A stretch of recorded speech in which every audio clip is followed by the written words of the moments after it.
বাংলা টেলিভিশনের অন্যতম জনপ্রিয় অভিনেত্রী তন্নি লাহা রায় মিঠাইয়ের মাধ্যমে সবথেকে বেশি জনপ্রিয় হন, তবে তার অনেক আগে ডেবিউ করেছেন তিনি। এই মাদার্স ডেতে সবাই যেখানে মায়ের সঙ্গে ছবি শেয়ার করে মায়ের প্রতি ভালোবাসা জানিয়েছে, সেখানে এই বিশেষ দিনে দুঃসংবাদ তন্নির জীবনে। বেশ কদিন আগে জানা গেছিল খুবই অসুস্থ তন্নির মা। ঠিক আগের বছর জুন মাসে নিজের দর্শকদের জানিয়েছেন এই খারাপ খবরটা।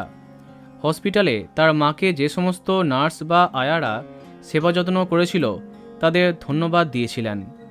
তখন সৌমিতিশাও কমেন্ট করেছিলেন আন্টির সুস্থ হওয়া নিয়ে, কিন্তু সঠিকভাবে জানা যায়নি ওনার কি হয়েছে।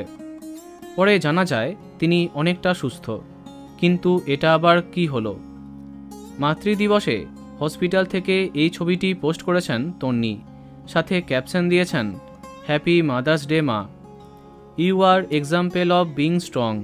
তোমার কষ্টটা কখনো বলনি, এখনও বলছো না, কারণ তুমি মা।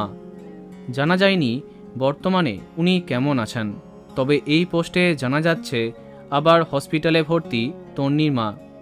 যদিও এই বিষয়ে বেশি কিছু জানাতে চান না তন্নি। আমাদের প্রার্থনা আপনি যেন দ্রুত সুস্থ হয়ে ওঠেন। বন্ধুরা, ভিডিওটি এইটুকুই। বাংলা বিনোদনের অন্যান্য আরও খবর পেতে সাবস্ক্রাইব করো কারেন্ট পজ। ধন্যবাদ।